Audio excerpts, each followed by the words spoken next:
Welcome back to the Film Box. If you are here for the first time, pull up a chair because this is the kind of place where we don't just talk about movies, we go inside them. We pull them apart, hold every piece up to the light, and ask the questions that most reviews never bother with. We open the box. And today's box is one I've genuinely been looking forward to cracking open because it's a film that lives in a very specific corner of action cinema, the kind of corner that doesn't get nearly enough serious attention. It's loud and it's visceral and it moves fast.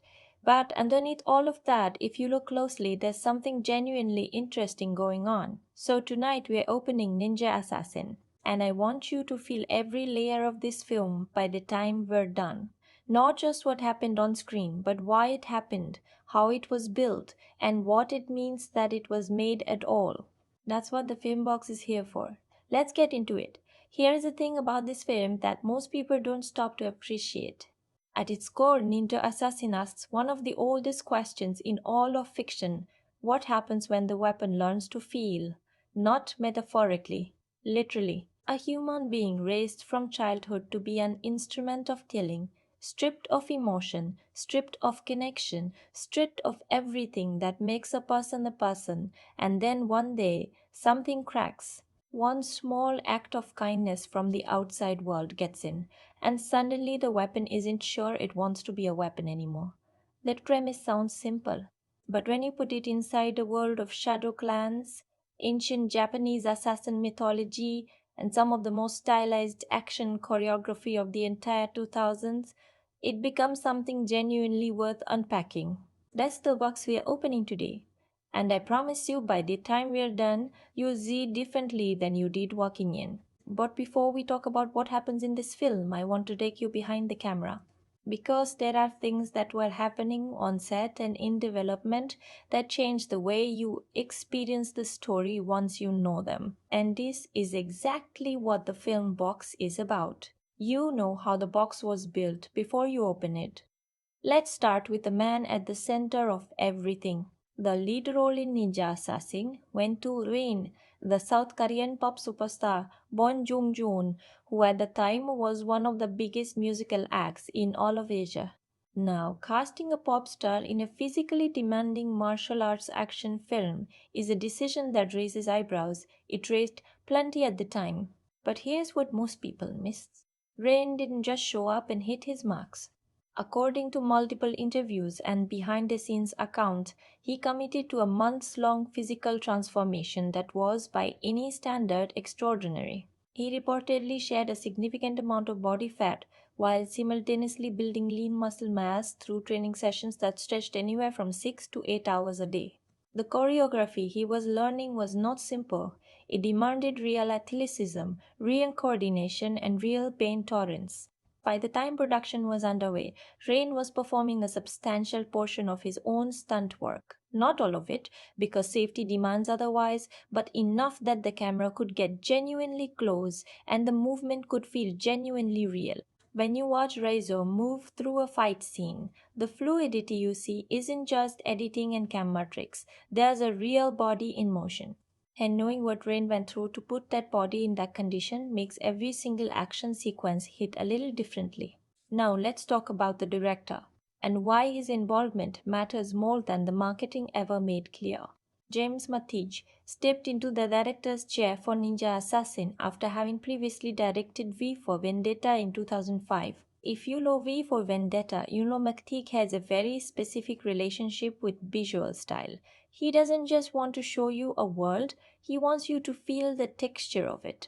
He wants the aesthetics to carry weight. According to interviews, his original vision for Ninja Assassin was to take the mythology of the ninja, which had been treated as campy entertainment through much of the 1980s, and restore to it a sense of genuine threat, genuine darkness, genuine lethality. He wanted the ninja in this film to feel like something approaching a supernatural force, something ancient and terrifying, not a person in a costume, a shadow. And the visual approach he built around that idea, the use of darkness, the treatment of movement, the decision to keep so much of the violence in half light, all of that came from a very deliberate directorial intention. When you see a scene where the ninja seems to materialize out of nothing, that's not an accident. That's McTeigue's making a very specific statement about what these people are supposed to represent. The third thing you need to know before the story begins is the casting of Shoko Sugi, who plays Lord Ozunu, the villain, the master, the shadow father at the center of everything. If you're not familiar with the name, here's why it matters enormously. Sho Kosugi is one of the founding figures of the entire ninja film genre in Western cinema. In the early 1980s, he appeared in films like Enter the Ninja and Revenge of the Ninja and essentially defined what Western audiences thought a real ninja looked like. He brought genuine martial arts skill to those performances and he helped build an entire cultural mythology around the figure of the ninja. By the time Ninja Assassin was being made, Kosugi had been largely out of Hollywood for well over a decade. Bringing him back and placing him specifically as the patriarch villain, as the man who defines the rules of the shadow world, is one of the most quietly brilliant pieces of casting in the entire film. It's a gesture of respect toward the genre's history. It's the passing of the torch, in the most literal visual sense, between the man who built the mythology and the film that's trying to update it. Every scene Kosugi scene carries that weight. And if you didn't know his history before, knowing it now will make those scenes feel completely different on your next watch. The fourth production detail that deserves your attention is where this film was physically made. Ninja Assassin was shot primarily at Babelsberg Studios in Germany, one of the oldest and most storied film production facilities in all of Europe. It was also filmed on location in and around Berlin and Potsdam. Now, on the surface, that might seem like a strange choice for a film that is so deeply rooted in Japanese mythology and aesthetic, but McTeague and his production team made a deliberate decision here. Berlin gave them a certain visual coldness, a certain European architectural bleakness that actually serves the story's emotional temperature beautifully. When Europol agents are investigating ancient murder cases, the contrast between the cold modern city and the ancient shadow world underneath it is not accidental. The location is doing thematic work. The clash between the contemporary, rational, Western facing setting and the utterly primal, ancient violence lurking just beneath the surface. That contrast is baked into the geography of the film. And once you see that, you can't unsee it. The fifth thing, and perhaps the most significant context piece of all, the involvement of the Wachowskis. Lily and Lana Wachowski produced Ninja Assassin alongside Joel Silver. Now, by 2009, the Wachowskis were at an interesting point in their careers. The Matrix trilogy was complete. Speed Racer had arrived and been met with a reception that was, to put it gently, complicated. But their visual sensibility, their absolute insistence on choreography as storytelling, on action as language, was very much still shaping everything they touched. Reportedly, the Wachowskis were hands-on during the production of Ninja Assassin, particularly with the action design and the overall visual philosophy of the film, and you can feel their fingerprints on it. There's a precision to the way the violence is composed. It's not random, it's considered. The decision to use hyper-stylized CGI-enhanced blood effects, which became one of the film's most talked about choices, positively and negatively, came from a conscious aesthetic position about how violence should look in a film that is, at its heart, a heightened mythological story rather than a realistic one. That context matters enormously. You're not watching someone try to make a gritty, realistic action thriller. You're watching a stylized fable with the production resources of a major studio behind it. Hold that thought, it will change how you process everything you're about to see. So now you know how the box was built. Let's open it properly. Ninja Assassin was released in 2009, directed by James McTeague and produced by the Wachowskis and Joel Silver. The film stars Raizo, a trained assassin who turns against the clan that raised him. The supporting cast includes Naomie Harris as Mika Coretti, a Europol researcher who finds herself in the middle of something ancient and deadly. Ben Myers plays her superior Ryan Maslow, the pragmatic agency man trying to understand a world he was never equipped to comprehend. And Sho Kosugi is Lord Ozunu, the head of the Ozunu Clan, the Shadow Patriarch, the architect of everything Rizzo became and everything Rizzo is now fighting against. The film sits at a very specific crossroads of genre. It's part martial arts action film, part supernatural thriller, and part revenge drama. At its heart, though, it is something that the genre has always loved, the story of a made thing turning against its maker. The story of a weapon gaining a conscience. That's a narrative thread that runs through everything from Frankenstein to the Terminator, and Ninja Assassin taps into it with more deliberate intention than it usually gets credit for. As for whether you should watch it, here's my honest, spoiler free position. Yes, you should absolutely watch it. Not because it's a perfect film, it isn't, and we talk about its real weaknesses fairly when we get to them, but because it does what it sets out to do with genuine commitment and remarkable style, and because there are moments of action filmmaking in it that are genuinely exhilarating in a way that is increasingly rare. If you enjoy martial arts cinema, if you enjoy visually bold filmmaking, if you enjoy watching a physical performer push themselves to the absolute edge of what their body can do on camera, this film has something real to offer you. Go in knowing what it is. Don't walk in expecting a deep character study. Walk in expecting a stylized mythological action film with something genuinely dark at its core, and then settle in because it earns its runtime. Now let me tell you what it felt like to watch this for the first time. Because the experience of Ninja Assassin begins in a very specific way, and that beginning is one of the most effective opening gambits in any action film of that entire decade. The film doesn't ease you in, it doesn't sit the scene quietly or spend its first 10 minutes building atmosphere in a gentle way. It opens in an almost confrontational fashion, with a scene that throws you directly into the world at its most extreme, its most stylized, its most uncompromising. You meet a group of tattooed gang members in a very ordinary feeling space, and for a brief moment, the film lets you think you understand what kind of story this is going to be. Ordinary world, ordinary threat, street level crime. And then, in one of the most genuinely startling tonal shifts I've experienced in an action film, everything changes. The darkness itself seems to come alive.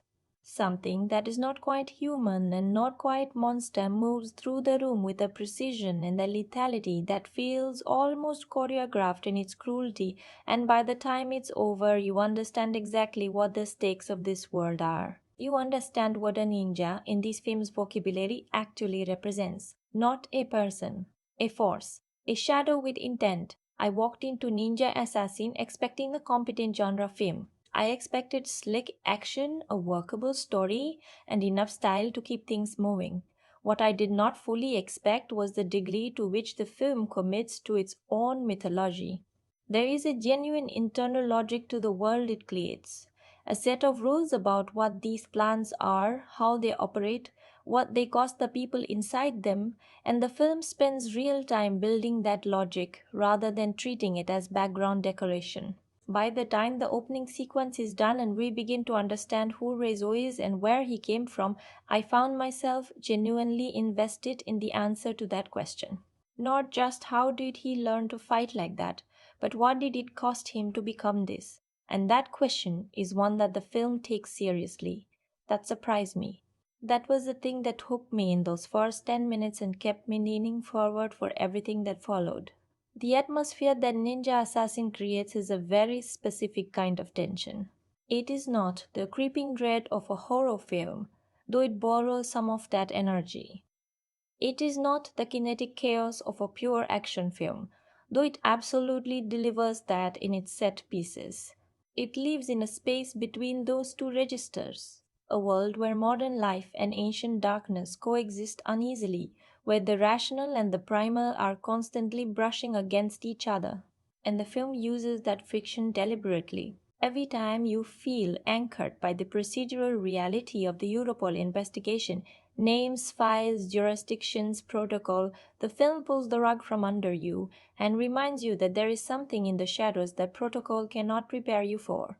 That tonal balance is difficult to achieve. And the fact that Ninja Assassin mostly manages it is one of the things I respect most about how it was put together. What hooked me most completely in those opening minutes was a combination of two things that rarely get to coexist: the physical reality of Rain's performance, the absolute conviction in his body, the way he moves and breathes and holds his weight, anchored the film in something genuine, and then the visual language around him, the shadow and light, the speed, the deliberate unreality of the action, lifted it into something mythological. You believed in Raizo the person because of how Rain inhabits him, and you believed in the world around Raizo because of how McTeigue's flames it.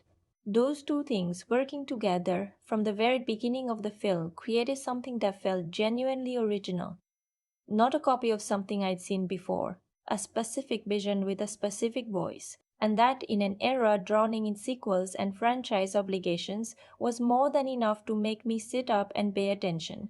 We've opened the lid. Now let's go inside and see what's in the box. Let's go inside the story now, and I want to be clear about what we're doing here. This is not a plot summary. We're not just going to list events in order. We're going to live inside the film's structure, feel every turn as it comes, and stop along the way to ask the questions that make those turns mean something. Because that's the only way to really understand what Ninja Assassin is attempting to do. Ready? Let's open this up properly. The film unfolds across two timelines simultaneously, and understanding that structure is the first key to understanding everything else. There is a present day storyline, court, urban, procedural, rooted in the very recognizable world of international law enforcement. And there is a past storyline, raw, intimate, deeply personal, rooted in something ancient and almost mythological. The film weaves between these two worlds throughout its runtime, and the genius of that decision, because it genuinely is a kind of genius when it works, is that the two timelines are in constant conversation with each other. Every time you see something in the present, the film reaches back into the past to explain why it carries the weight it does. And every time you visit the past, you carry that knowledge forward into the present scenes that follow. It's a structure built on the understanding that who a person becomes cannot be separated from what was done to them when they had no power to resist it. And that idea is the emotional spine of the entire film. We open, as I described, with that extraordinary first sequence, a tattoo parlor, Tokyo. A group of men who have the kind of easy territorial confidence that comes from never having met anything they couldn't handle. One of them has received a black envelope, and here's the first piece of the film's internal mythology that gets established with almost no explanation, because it doesn't need one. When you receive a black envelope from a shadow clan, it means you are already dead. It means a verdict has been passed on you, and the only question left is when and how it will be carried out. The brilliance of this opening scene is that the film trusts you to understand the weight of that envelope without spelling it out. The tone of the men in the room does all the work. There's bravado at first, the kind of defensive bravado that comes from genuinely not believing something until it's too late. And then the lights begin to flicker, and then shadows begin to move in ways that shadows should not move, and then the room becomes something else entirely. What follows is one of the most deliberately disorienting action sequences in the film's entire runtime, and I think that's exactly the point. You're not meant to fully track every movement. You're meant to feel what those men in the room feel, that they are facing something they cannot process, cannot fight, cannot understand. The editing is fragmented, the lighting is strategic, violence arrives from angles that shouldn't be possible, and by the time the sequence ends, the floor is a testament to what happened, and the camera lets you sit with it for just a moment before it moves on. That pause is intentional. McTeigue's wants you to feel the weight of what you just witnessed. Not to revel in it, but to observe the reality of what kind of story this is going to be. This is a film that is honest about what it's depicting. It is not sanitizing the lethality of what these people do. It is saying clearly and without flinching that this is what violence actually costs. Then we move, we shift perspective entirely. And this is where the film's second major storytelling decision becomes clear. We meet Mika Koreji, played by Naomie Harris, inside the bureaucratic, fluorescent reality of a Europol office.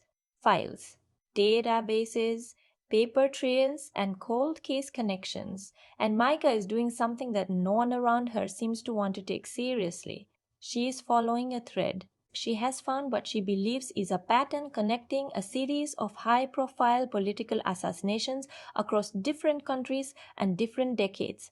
Assassinations that have never been solved, that officially don't connect, that on paper have nothing to do with each other. But Mika sees the thread, and what she is beginning to understand, what her data is pointing toward, is that somewhere in the architecture of the world's shadow history, there are organizations that operate entirely outside the reach of governments, laws, and rational accountability. Organizations that have been doing this for centuries. Not metaphorically, literary centuries. This is such a smart way to introduce the mythology of the film, and it doesn't always get the credit it deserves. Rather than dropping you directly into a world of ancient clans and shadow warriors and asking you to accept it on faith, the film uses Mika as your rational proxy. She is the person who lives in your world, the world of evidence and procedure, and she is slowly, reluctantly, undeniably being pulled toward a conclusion that her rational mind doesn't want to reach. She becomes your bridge between the ordinary and the extraordinary, and Naomi Harris plays that journey with a genuinely impressive specificity.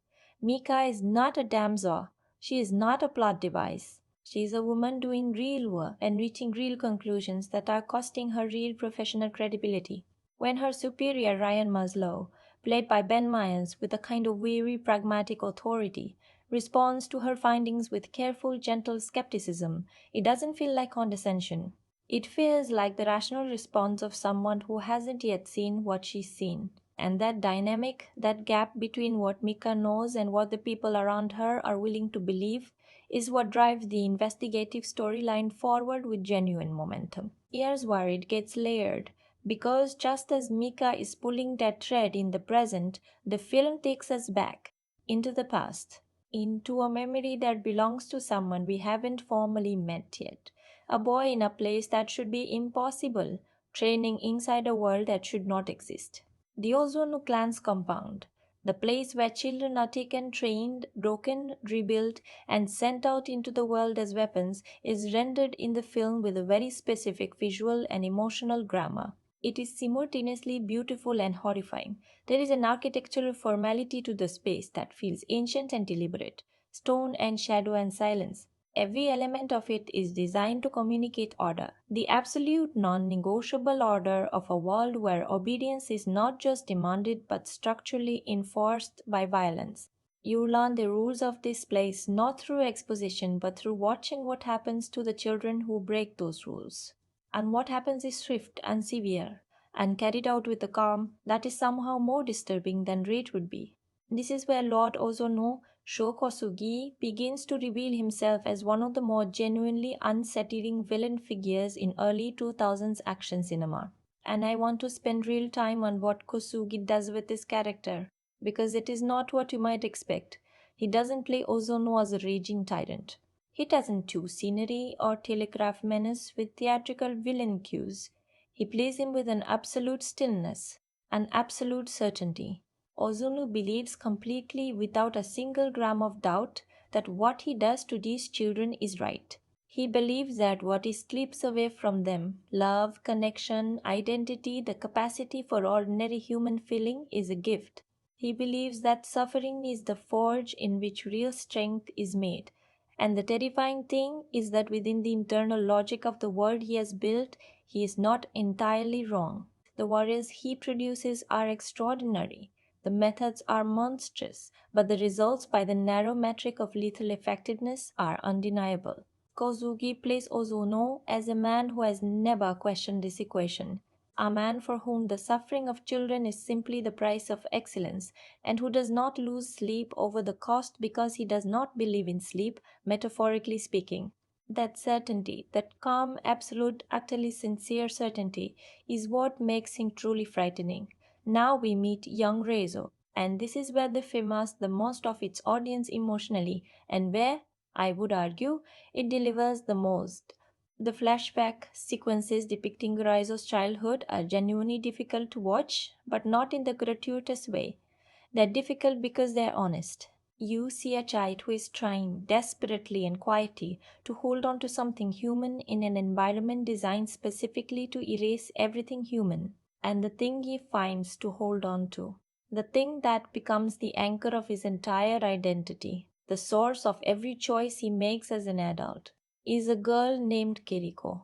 Kiriko is not a major character in the conventional sense. She doesn't have a sprawling backstory or a complex arc that the film has space to fully develop. But she doesn't need those things because what she represents in the architecture of the film is absolutely clear. Kiriko is what compassion looks like in a world that has declared compassion to be weakness.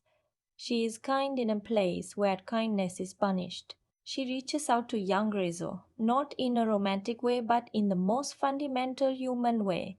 She sees him, she acknowledges him as a person rather than as a unit of training. She shares food with him when he is being punished by starvation. Small gestures, the tiniest possible rebellions against the system they are both trapped inside.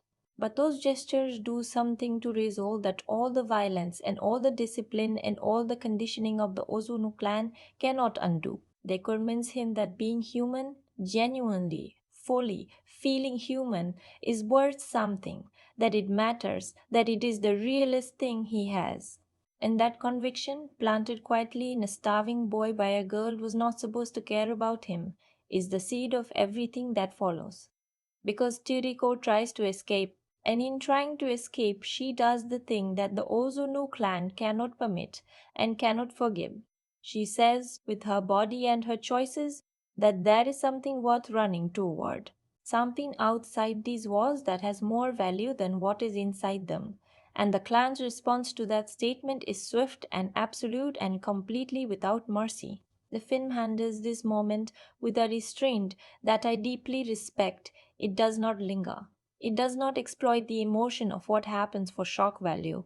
It shows you enough to understand what it costs, and then it moves, leaving you to carry that cost forward into every scene that follows. And you do carry it. You carry it through every subsequent scene between adult Raizo and the clan that made him, because now you know what was taken from him. Not just his freedom or his autonomy or his ordinary life. Something more specific and more irreplaceable than any of those things. Adult Rizzo, Rain, now operating in the film's present day timeline, is in Berlin. He is living off the grid in a way that suggests tremendous discipline and considerable resourcefulness. He is not hiding in the obvious sense, not cowering, not running, because a person trained by the Ozunu clan does not cower and does not run. He is positioned, he is waiting.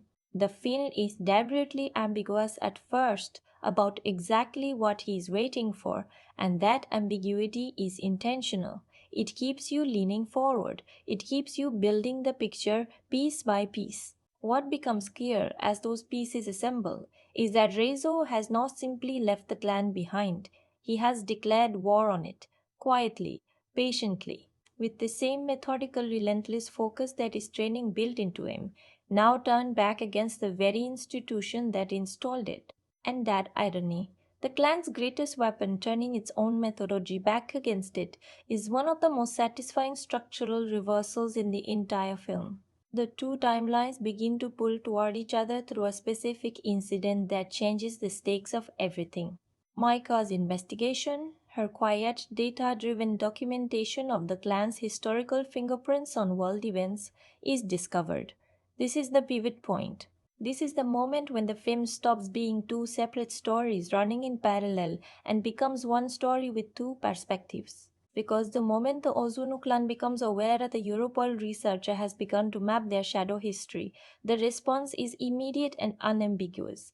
The black envelope does not arrive by mail, the envelope arrives in the form of people, moving through darkness, moving through crowds, moving through the ordinary world with the absolute confidence of things that have never had reason to fear anything in it. The sequence in which Mika first becomes aware that she is being hunted is one of the film's most effective passages of sustained tension. McTeigue's is very good at the specific register. The moment before the violence, the silence before the rune changes. Harris plays it beautifully. Mika is not a trained operative. She is a researcher. She is good at analysis, good at pattern recognition, good at following a thread through data. But she has no framework for what it means to be personally targeted by people who are, in every measurable sense, beyond the reach of anything she has been trained to handle. The fear in those scenes is real and specific and completely grounded. She is not performing bravery she hasn't earned yet. She is performing the very human experience of realizing that something you were studying academically has just entered the room with you. And then Rizzo arrives. Now, here's what most people miss about this first encounter between Rizzo and Mika, and it's something the film communicates almost entirely through visual grammar rather than explicit statement. Rizzo does not save Mika because she is important to some larger tactical plan. He saves her because he has been watching. He has been aware of her investigation, aware that someone in the rational procedural world has found the thread, and he has made a decision that comes directly from everything Kiriko planted in him. The decision is this, that a person trying to do the right thing in a world designed to bury that effort deserves to be protected. That is the entire moral architecture of Raizo's choice in that moment, and Rain plays it without any sentimentality whatsoever. There is no grand gesture, no dramatic declaration. Just a man who has made a calculation that has nothing to do with logic and everything to do with conscience, stepping into the darkness between a hunter and a target and saying, quietly but absolutely, no. Not this one. Not tonight. What follows from that decision is a partnership that the film handles with admirable restraint. There is no forced romantic tension between Rezo and Mika, or rather, there are suggestions of something between them that are deliberately kept at the level of suggestion, because the film understands that what these two characters actually share is far more interesting than a conventional action film romance. What they share is a kind of parallel understanding. Mika has spent years looking for evidence of a world that everyone around her insists cannot exist. Rizzo is a person who grew up inside that world and has spent years looking for evidence that the world outside it is worth the cost of escaping into it. They are two people who have been on opposite sides of the same wall, pressing their hands against it from different directions. And now suddenly the wall is gone, and they are looking at each other. And neither of them is quite sure what to do with that.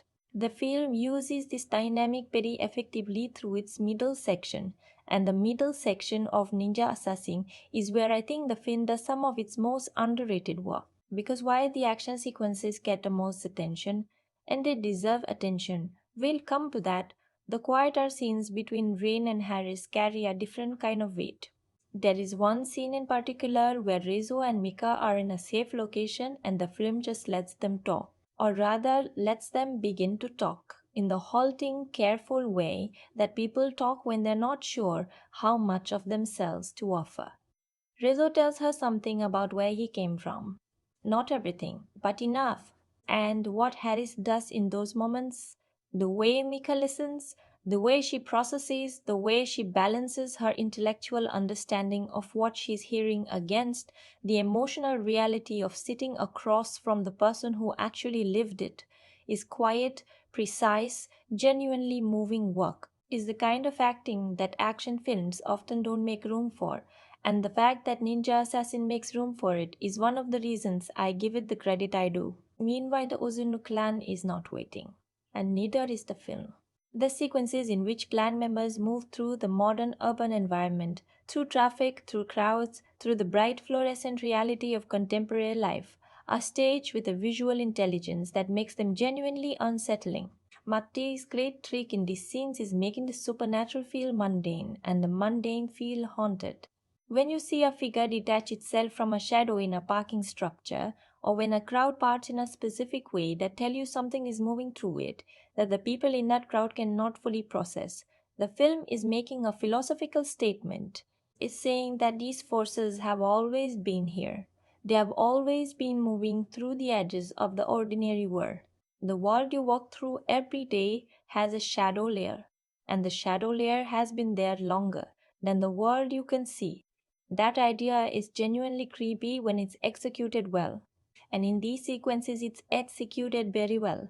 The tension tightens further when Europol enters the situation with real institutional weight. Brian Maslow, who has by this point accepted enough of Mika's evidence to be genuinely alarmed, brings the resources of the agency to bear in a way that complicates everything.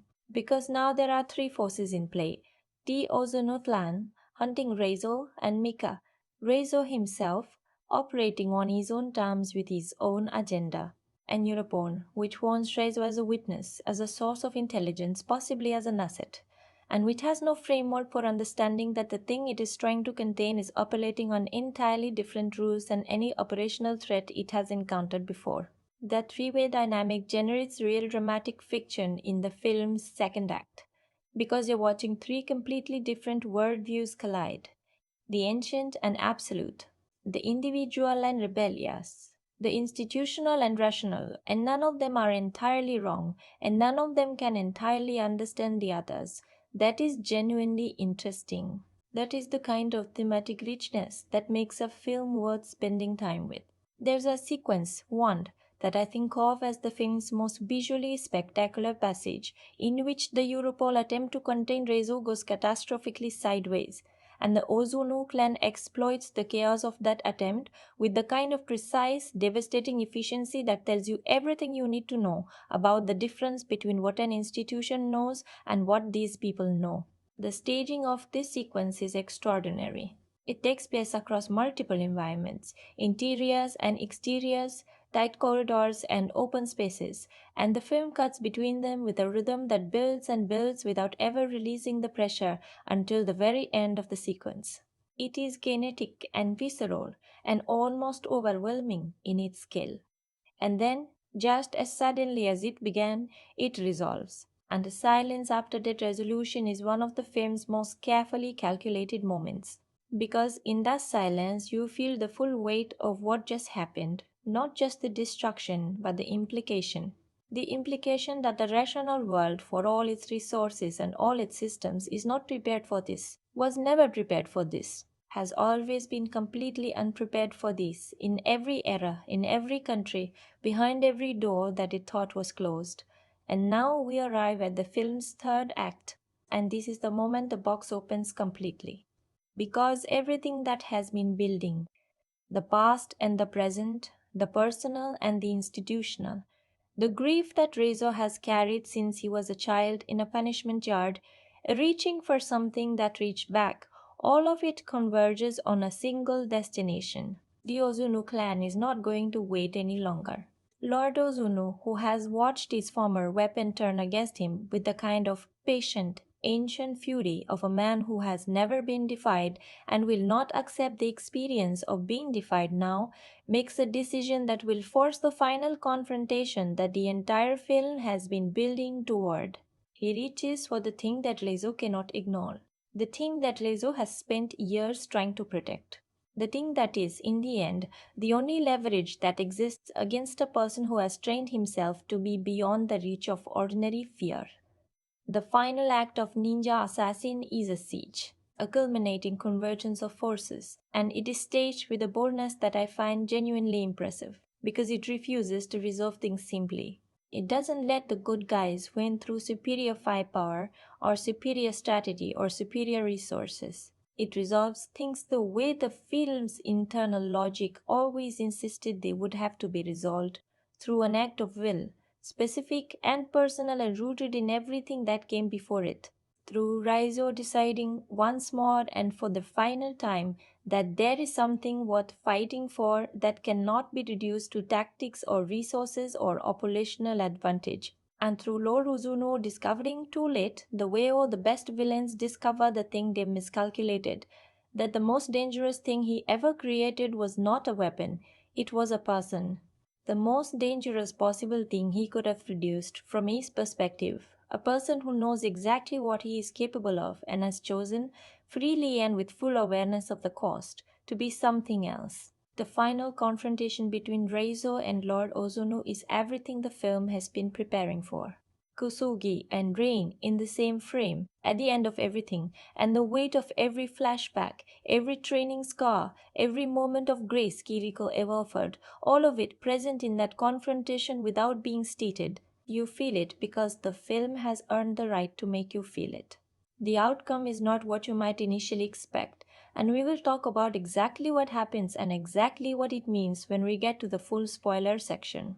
But for now, I want to say this: the way it ends is the only way it could have ended and still been honest. And the film's commitment to that ending, rather than a more commercially comfortable resolution, is one of the things that elevates it above the typical product of its genre. Now, let's talk about what this film does brilliantly, because there are real specific things here that deserve to be named and understood. Start with Rain, because Rain is the central argument of the entire film, and if that argument fails, everything fails. And it doesn't fail. It doesn't fail at all. Let me be precise about what Rain does in this performance, because I think it's more complex than the shorthand version. Strong, silent, physically extraordinary actually captures. What Rain does is something that very few action performers can genuinely pull off, which is make stillness feel full. Reizo is not a character who speaks a great deal. He is not a character who explains himself or contextualizes his choices with dialogue. He communicates through presence, through the way he occupies a space, through the quality of his attention, through the very specific way he holds himself still when stillness is available and moves when movement is required. And the contrast between those two states tells you everything about who he is. When Reizo is still, there is an absolute control behind that stillness that reads as something other than calm. It reads as someone who is always, at every moment, making a choice not to be what he could be, not to unleash what he contains. That choice, visible in every still moment, is the moral weight of the character made physical, and Rain carries it completely. The scene that proves this most clearly is not one of the action sequences. It's a quieter moment, one of the flashback scenes, specifically a moment between young Reizo and Kiriko that the film stages in the training compound's spare, austere environment. What the adult Ren does in this sequence is playing the older Reizo through reaction shots and connecting tissue rather than dialogue, is create a bridge between the innocent child in the flashback and the man we see in the present. When you cut from young Reizo receiving something from Kiriko to Aizo's face holding the memory of it, Rain's expression is not emotive in the obvious theatrical sense. It is something much more specific. It is the expression of a person who has locked something away so deep that even accessing the memory of it is an act of discipline. And you understand, in that expression, exactly what the film's deepest argument is, that some things cannot be trained out of a person, no matter how long the training lasts, no matter how complete the conditioning, no matter how absolute the system, something survives. And what survives in Reizo is the memory of being seen. Now, the action choreography. Because we simply have to give this its proper due. Ninja Assassin features some of the most genuinely inventive action choreography of the entire 2000s, and the lead choreographer on the film, along with the stunt team, created something that is distinctive in a specific and important way. Most Western action films of this era were still working primarily in the tradition of American or British cinematic violence, impact driven, weight forward, emphasizing the power and consequence of each blow. The choreography in Ninja Assassin does something different. It prioritizes flow. It prioritizes the way movement connects to movement, the way a block generates a strike, the way a strike opens a counter, the way every action is simultaneously a defense and an offense. It's rooted in the actual philosophical principles of traditional Japanese martial arts forms, the idea that there is no gap between receiving and responding, that attack and defense are not separate states but continuous ones. And that philosophy, embedded in the choreography, creates action sequences that feel different from almost anything else in their era.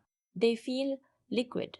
They feel inevitable, like watching water move through an obstacle, not by force alone but by finding every available path simultaneously. The weapons work is also exceptional and deserves specific mention. The Kosarigama, the chain with a weighted blade, is the signature weapon of Rizzo's style, and the way the production designed and choreographed its use is one of the film's most distinctive visual achievements. The chain creates range, creates angle, creates the possibility of attack from directions that conventional weapons cannot reach, and the film exploits that possibility fully. There are moments in the action sequences where the chain moves through the frame like something alive, threading between obstacles, changing direction mid flight, arriving from angles that seem to defy the physics of the thing, and those moments are some of the most visually inventive action filmmaking in the film's entire runtime. The combination of the weapon's design, the choreography built around it, and Rain's physical commitment to making those movements look genuinely earned rather artificially staged creates something that is genuinely thrilling to watch, even on repeated viewings. And action sequences that hold up on repeated viewings are rare. Most action sequences exhaust a surprise value on first watch. The weapon sequences in Ninja Assassin still have something to show you the third or fourth time through. What McTeague does visually, beyond the choreography, also deserves real attention. There is a consistent visual philosophy in the way this film handles light and shadow that goes beyond aesthetic preference and becomes thematic language. The Shadow Clan members are almost always shown in environments where the distinction between the solid world and the darkness around it is deliberately ambiguous, edges blur. Figures emerge from backgrounds in ways that make you question, for a split second, whether they were there all along or whether they simply appeared. That visual instability, that sense that the familiar rules of solid and shadow, of present and absent, don't quite apply to these people, is how Martik makes the clan feel genuinely supernatural, without ever explicitly crossing the line from heightened realism into fantasy. It is a very precise directorial calibration, and it holds across the entire film. Every scene involving active clan members uses light as a structural element rather than just an illumination tool. The darkness is not the absence of something, the darkness is a presence, and that directorial choice is what makes the film's villains feel genuinely threatening rather than simply formidable. The production design deserves its own moment of appreciation. The Ozunu compound, the space where the flashbacks are set, is rendered with a beautiful, severe aesthetic that feels genuinely ancient without ever becoming self parodic. There are elements of traditional Japanese architecture woven through the design: stone, wood, the absence of superfluous decoration, spaces that are built for function rather than comfort, and the contrast between those spaces and the contemporary European settings of the present day storyline is not just visually interesting, it's doing thematic work. The compound is a world built to eliminate ambiguity. Every surface, every space, every architectural choice communicates order and hierarchy and the absolute subordination of the individual to the collective purpose. And the contemporary city, with its chaos, its anonymity, its layered populations moving through shared spaces without knowing or caring about each other, represents the exact opposite. The freedom that space implies is the thing Razel is fighting toward, and the suffocating clarity of the compound is the thing he's fighting away from. The production design makes that conflict visible without saying a word. The score, composed by Ilan Eshkari, is another element that doesn't get nearly enough credit for the work it's doing throughout the film. Esteri made a specific choice to root the musical language of the film in traditional Japanese instrumentation, particularly the shakuhachi flute, the taiko drum, and various string instruments from the classical tradition, while layering those elements over a contemporary orchestral and electronic framework. The result is something that sounds like the film looks ancient and modern at the same time, rooted in something specific and reaching towards something current. The action sequences are scored with a rhythmic proportion that doesn't compete with the choreography, but actually supports it. The music breathes with the movement rather than over it. And the quieter, more emotionally intimate sequences, particularly the Kiriko flashbacks, are handled with a restraint that makes them feel genuinely delicate. There's one musical motif associated specifically with Kiriko and with what she represents for Rizzo that recurs throughout the film in different forms, at different tempos, in different trenches, and each time it recurs, it carries the cumulative weight of every previous time you've heard it. That's sophisticated musical storytelling and is doing emotional work that the film's dialogue alone could not achieve. The one scene that I would call completely unforgettable, the scene I come back to most often when I think about this film, is not the biggest action sequence, it's a flashback. Specifically, it is the sequence around Kiriko's departure from the clan's world. Because the way that sequence is constructed, the way it begins with something that feels almost like hope, the way it moves through the devastating middle of what the clan does in response, and the way it lands in a silence that is somehow louder than everything that preceded it, is filmmaking of genuine skill and emotional honesty. McTeigue's does not reach for easy catharsis in that moment. He does not let you off the hook. He makes you sit in what happened, and he holds that silence just long enough for the full weight of it to settle. And in that moment, you understand Raizo completely, not as an action hero archetype, not as a trained killer with a troubled past, as a person, a specific, irreducible, fully human person who was broken in a very specific way and has spent his entire adult life trying to rebuild something out of the pieces. That moment is why the rest of the film works. That is the emotional foundation everything is built on, and it is executed with the quietness and the precision that I genuinely admire. Now let's turn to the places where the film falls short. Because it does fall short in specific ways. And being honest about those things is part of what it means to actually love film. Loving something doesn't mean pretending it has no weaknesses. The most significant structural problem in Ninja Assassin is the relative thinness of its present day investigative storyline. Naomi Harris is doing excellent work as Mika Koretti, but the film doesn't always give her material that is worthy of what she's capable of. The Europol investigation, which begins with genuine intrigue and momentum, loses narrative coherence in the middle section of the film. The institutional procedural logic that initially makes Mika's side of the story interesting begins to feel like it's primarily serving as connective tissue between action sequences rather than developing its own internal architecture. Characters who are introduced within the Europol context, including several agents and administrators who seem positioned to play significant roles, are given functions rather than personalities. They make decisions that serve the plot rather than decisions that come from who they are. And in a film that is doing so much genuine character work with Lysol, the relative flatness of the Europol ensemble creates an imbalance that you feel particularly in the second act. Ryan Maslow is the most significant example of this limitation. Ben Miles is a genuinely skilled actor, and there are moments in his performance where you can see him reaching for something more specific in the character.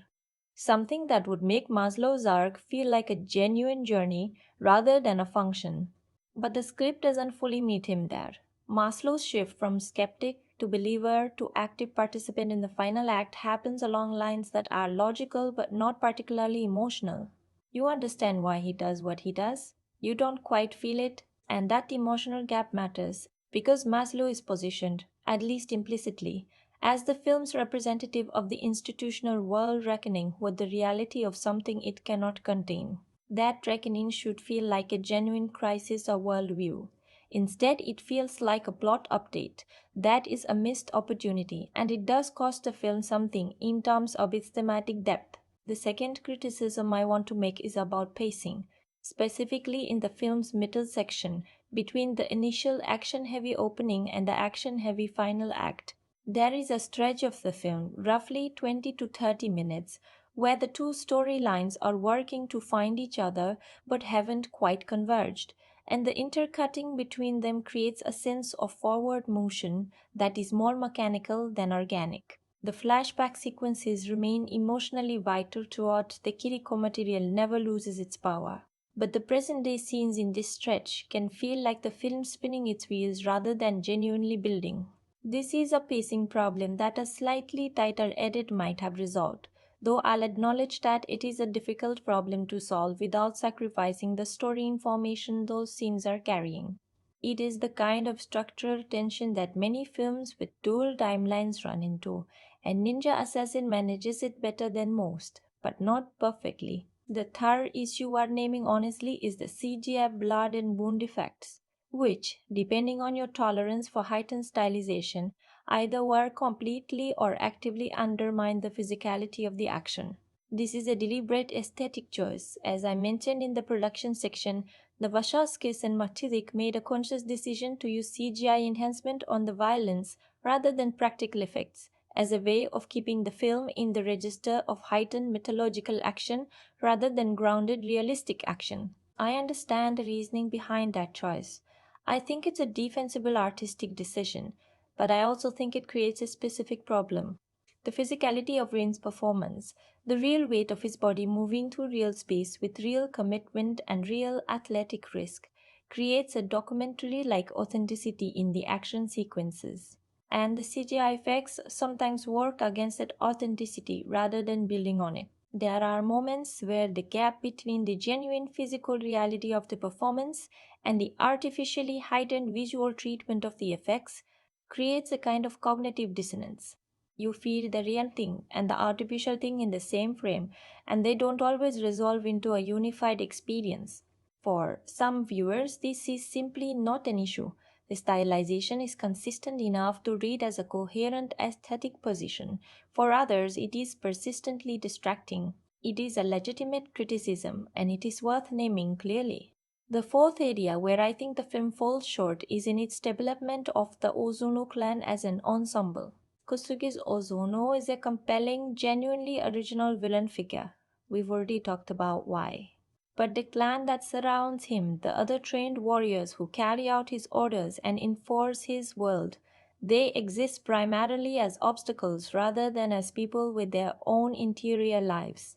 Given that the film's central theme is about what happens to people inside this system, there is a rich thematic opportunity in showing us other members of the clan who have responded differently to the same conditioning than Raizo did. Members who have embraced the system fully, members who are somewhere in between, who have doubts but have buried them. Members whose relationship to Ozunu is complex and conflicted rather than simply obedient. The film gestures toward this kind of complexity in one or two places, but doesn't commit to it. And the result is that the clan, which should feel like a world with its own internal drama, often feels more like a production of threats than a living institution that limits both the world building and the thematic exploration, and it is the most significant single missed opportunity in the entire film. None of these criticisms are deal breakers. None of them topple what the film achieves. But they are real and they are specific and they explain why Ninja Assassin lands, for me, as a very good film rather than a great one. A film that does several things at a genuinely high level, that has real ambition and real craft behind it, and that also has specific structural and tonal weaknesses that prevent it from reaching the ceiling that its best moments suggest it was capable of reaching. A 7.3 out of 10 is an honest number for exactly that kind of film, high enough to mean real achievement, not so high as to pretend the gaps don't exist. Now that we've lived inside the story and understood what the film does brilliantly and where it genuinely falls short, I want to pull back for a moment. Because to truly understand Ninja Assassin, not just what it is but what it means that it exists, you have to understand the specific moment in time it arrived into. Films don't exist in a vacuum. They land in a world that is already full of other films, other conversations, other cultural anxieties and preoccupations. And the world that Ninja Assassin landed in November of 2009 was a very particular world with very particular things on its mind. Let's set the scene. 2009 was a genuinely fascinating and transitional year for mainstream American cinema. The industry was processing, somewhat nervously, the full implications of what Christopher Nolan had done with The Dark Knight just a year earlier. A superhero film that was also a genuine crime epic. A film that had broken commercial records while simultaneously demanding to be taken seriously as a work of art. That film had permanently altered the conversation about what genre cinema could be expected to do. Suddenly, the language around comic book adaptations and action films had shifted. Words like dark and complex and thematically rich were being applied to genre entertainments in a way that would have seemed almost quaint a decade earlier. and the industry was still trying to figure out what to do with that shift. Some studios responded by reaching for Nolan like gravitas in projects that were not built to carry it. Others doubled down on pure escapism as a defensive position, and a smaller number of films, Ninja Assassin among them, found themselves occupying a genuinely interesting middle space. Not quite willing to be simple entertainments, not quite resourced or structured to be the kind of elevated genre film that the post Dark Knight conversation was demanding, but reaching, sometimes awkwardly, sometimes beautifully, towards something more layered than their marketing materials suggested. The specific context of action cinema in 2009 is worth understanding on its own terms, separately from the broader industry conversation. The mid to late 2000s had been a period of genuine evolution in how American and European mainstream action films handled choreography and physical performance. The Bourne trilogy, particularly The Bourne Supremacy and The Bourne Ultimatum, had redefined the grammar of action editing in Hollywood with their handheld close quarters, deliberately disorienting approach to fight staging. That glamour had subsequently been adopted by dozens of productions that copied the surface features without understanding the philosophical reasoning behind them. By 2009, action film audiences were beginning to push back against the shaky cam tendency to miss the clarity of choreography that let you actually see what was happening, to feel the geography of a fight rather than just its chaos. Into that specific moment of appetite, Ninja Assassin arrived with something that felt almost countercultural. The choreography was visible, the geography was clear. The camera was doing expressive, deliberate work rather than merely recording the general vicinity of violence. And that specific contrast with the dominant action drama of the era meant that for the section of the audience that had been quietly exhausted by the shaky cam convention, Ninja Assassin landed as something close to a reef, the martial arts genre itself. And by that I mean not just action cinema broadly, but specifically the tradition that traces itself back through Bruce Lee and the Shaw Brothers and the explosion of Hong Kong action cinema in the 1980s and 1990s was in a complicated place in 2009. The extraordinary decade of Hong Kong influenced action in Hollywood, which had run roughly from The Matrix in 1999 through to roughly 2006, had cooled. The directors and choreographers who had brought those influences from east to west and who had created a genuine moment of fusion between the traditions were working on other projects. The conversation had moved, and the result was a kind of vacuum in mainstream Western cinema for the specific kind of stylized, technically demanding, philosophy adjacent martial arts film that this tradition had produced at its best. Ninja Assassin was reaching into that vacuum. It was saying explicitly, through every choreographic and visual choice, that this form of storytelling was not exhausted, that the tradition still had things to offer, that the ninja as a cultural figure had not been permanently relegated to the camp register where the 1980s had left it. That last point, the rehabilitation of the ninja as a serious cinematic figure, is something that the film's critics and commentators often gesture toward without fully engaging with. Because the history of the ninja in Western cinema is genuinely fascinating and genuinely relevant to understanding what Ninja Assassin was attempting. Let me spend a moment on it, because once you understand this history, the film's ambitions become considerably clearer. The ninja entered Western popular consciousness in a sustained and significant way in the early 1980s, primarily through the work of Canon Films, the production company run by Manahem Golan and Yoram Globus, who understood that certain things were financially reliable even when they were not artistically sophisticated. Canon's ninja films Enter the Ninja, Revenge of the Ninja, Ninja 3, The Domination, featured the previously mentioned Shokosugi and established a template that was simultaneously thrilling and deeply campy. These were films that celebrated the spectacle of ninja combat while embedding it in plots of varying degrees of seriousness.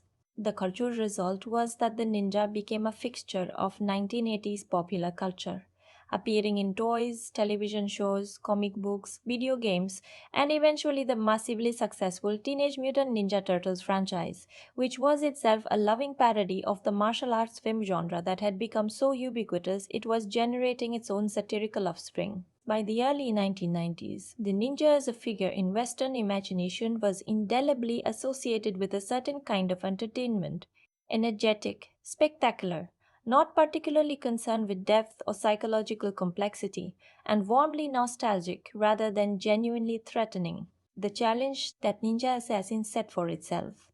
And this is a challenge that the film does not always get credit for, even attempting, was to take that figure and strip it of all the accumulated camp affection, to make the ninja frightening again in the way that the actual historical and mythological tradition suggests it should be frightening, to restore to it a sense of genuine, primal, almost supernatural threat. The threat of the thing you cannot see coming, the threat of the thing that operates entirely outside the rules of your world, the threat of an ancient and remorseless patience that has been planning longer than you have been aware there was something to plan against. That is a genuinely difficult creative project because you're fighting decades of cultural association every time you ask an audience to take the figure seriously. And Ninja Assassin, to its considerable credit, makes real progress on that project. It doesn't complete it. The film stylization means it never fully sheds the heightened quality that links it to its predecessors, but it moves the needle meaningfully. And the knowledge that Shu Kosugi, the man who had built much of the 1980s ninja mythology in Western cinema, was present in the film as its chief villain, gave that project an almost meta-cinematic dimension. The architect of the Kampi Ninja was here in a film trying to make the ninja serious, playing the role of the man who makes the ninja what it is. That is either an accident or a piece of extraordinarily thoughtful casting. Based on everything I know about how this film was put together, I believe it was the latter. So, how did critics receive Ninja Assassin when it arrived?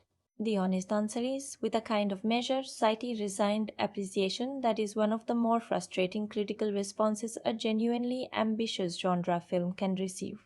The consensus, broadly speaking, was that the film was visually impressive, physically spectacular, and narratively thin, that it delivered on the promise of its action while under-delivering on the promise of its character work and thematic depth. Reviews noted the extraordinary physicality of Lane's performance and the genuine quality of the choreography. Reviews also noted the relative flatness of the Europol storyline and the fairly conventional revenge narrative structure, and then most of them essentially filed it as a competent action film and moved on. What strikes me about that critical reception now, with the benefit of distance and perspective, is how consistently it missed the more interesting things the film was attempting. The thematic content, what the film is actually saying about institutional violence, about what it costs a person to be made into a weapon, about the survival of human feeling inside a system designed to eliminate it, received almost no sustained critical engagement at the time of release. The cultural context of the ninja's rehabilitation and the significance of Kosugi's casting within that context was addressed by almost no major review in any kind of depth. The visual philosophy, the way McTeigue's uses light and shadow as a thematic language rather than merely a stylistic choice, was occasionally noted but rarely analyzed. The result was a critical portrait of the film that was not inaccurate on the level of individual observation but was profoundly incomplete in terms of understanding what the film was actually doing. And that critical incompleteness, I would argue, contributed directly to the film's complicated commercial reception. Ninja Assassin opened in North America in late November 2009 in the Thanksgiving corridor, a competitive marketplace that includes family films, prestige pictures angling for awards, and the occasional counter-programming action release aimed at audiences looking for something that doesn't require 2 hours of emotional homework.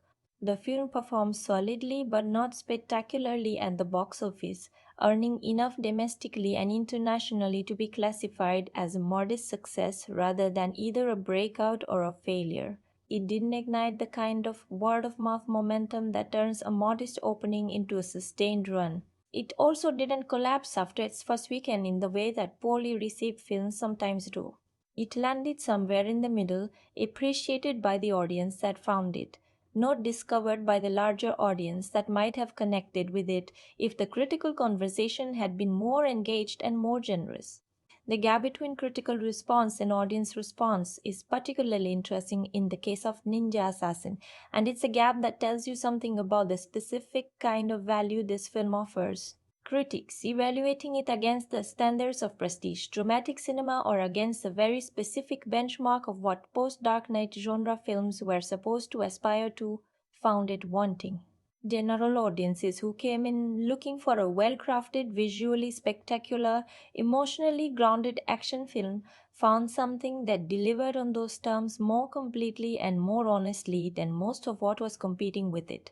The audience scores on aggregator sites from the time of original release through to the present day have consistently been substantially higher than the critical consensus scores. That discrepancy is not a sign that audiences were wrong or that critics were wrong. It's a sign that the film was being evaluated through two different frameworks and that it performed better under one framework than the other. Understanding which framework you're bringing to any film you watch is genuinely important. And Ninja Assassin is a useful case study in what happens when the framework mismatch is significant. The awards conversation around Ninja Assassin was essentially non existent, which is perhaps unsurprising given the critical climate of the time. Rain received no major awards recognition for the physical achievement of his performance, which is genuinely unfortunate, not because physical performance in action films should automatically be recognized, but because the specific combination of things Rain did in preparing for and executing this role represents a genuinely exceptional commitment to craft that deserved acknowledgement in some form. The film did receive recognition from genre and action film specific bodies and communities, where its choreography and visual design were appreciated with more specificity and more informed enthusiasm. But in the mainstream awards conversation, it was invisible. What is genuinely interesting, and what I find more telling than the original reception, is the film's second life. The sustained, slowly building appreciation it has found through streaming and home viewing in the years since its theatrical release. Ninja Assassin has become, without ever quite becoming a formal cult classic, exactly the kind of film that people discover on a quiet evening, intend to watch for 20 minutes to see if it's worth committing to, and end up watching completely. It has a word of mouth quality that its theatrical marketing never quite captured.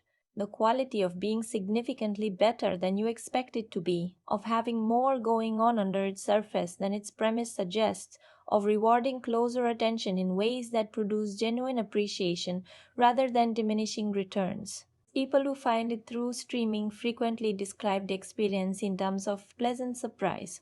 And pleasant surprise, sustained over multiple rewatches and shared recommendations, is exactly the mechanism through which films acquire the kind of durable audience affection that outlasts their initial commercial moment. Does Ninja Assassin feel timeless, or does it feel perfectly of its era? This is a question I find myself genuinely divided on, and I think the honest answer is that it is simultaneously both, and that the tension between those two qualities is actually part of what makes it interesting. The film's martial arts mythology, its exploration of institutional violence and personal conscience, and its fundamental story of a person reclaiming their humanity from a system designed to eliminate it, these are timeless concerns. They don't belong to 2009 any more than they belong to any other year. They are questions that human beings have been asking in story form for as long as we have been telling stories. In that sense, the film reaches for something genuinely enduring, and when it grasps it in the best of its flashback sequences, in the quieter moments between Reizo and Mika, in the final confrontation and what it means, it achieves something that doesn't feel dated at all. But the visual language of the film, the specific CGI stylization of the effects, the particular color grading of the cinematography, the aesthetic texture of the contemporary scenes, these things are very specifically rooted in what late 2000s blockbuster action cinema looked like. Not in a damaging way, but in an identifiable way. You can place this film within a few years of its actual production date based purely on its visual treatment without any other information. That is not a criticism. Every film is embedded in the visual language of its era. But it does mean that the film carries a slight temporal signature that more purely mythological or period set films might avoid. The flashback sequences, interestingly, feel considerably less dated than the contemporary European scenes. And I think that's because the flashback world, the ancient compound, the stone and shadow aesthetic, the traditional martial arts aesthetic of everything that happens within the clan, has a visual logic that doesn't depend on current technology or current stylistic convention. It feels grounded in something older and therefore something more durable. The contemporary world of Europol and Berlin and fluorescent offices, precisely because it was trying to feel current and real in 2009, now reads as a specific historical moment rather than a timeless present. That asymmetry between the two timelines' relative durability is one of the more interesting formal features of the film's current viewing experience, and it's one that the film could not have anticipated when it was made. Now, I want to go deeper. I want to talk about what this film is really about. Beneath the shadow clans and the chain weapons and the very beautiful choreography. Because Ninja Assassin at its core is making a sustained argument about something that has nothing to do with ninjas and everything to do with being human. And once you hear that argument stated clearly, I think the entire film takes on a different weight. The film is a story about institutional violence and what it costs the people inside the institution. About what happens when a system, any system, organized around any purpose, governed by any ideology, decides that the human beings within it are resources to be optimized rather than people to be cherished. The Ozunu Clan is an extreme and stylized version of that system. Its methods are ancient and severe. Its violence is literal and explicit. But the thing it does to its members, the specific act of taking a person's capacity for connection, for vulnerability, for love, and declaring that capacity to be weakness, that is not a thing unique to shadow clans. That is a thing that institutions of all kinds, in all eras, in all parts of the world, have done and continue to do to the people inside them. Military institutions, religious institutions, corporate institutions, ideological movements, any organized system powerful enough to shape its members from a young age and willing to use that shaping as a tool of control is doing some version of what the Ozunu clan does to Raizo. It is telling people that the most essentially human parts of themselves, the vulnerable parts, the soft parts, the parts that need and love and grieve, are liabilities to be eliminated rather than capacities to be honored. And it is using the combined force of community approval, social belonging, identity formation, and the credible threat of violence to enforce that message. What Ninja Assassin is saying is that it doesn't work. Not permanently, not completely. Not when the thing you're trying to eliminate is something as fundamental to human identity as the capacity for genuine connection. The film argues, through Reizo's entire arc, through every flashback, through every choice he makes as an adult, that there is a core of personhood that cannot be conditioned away.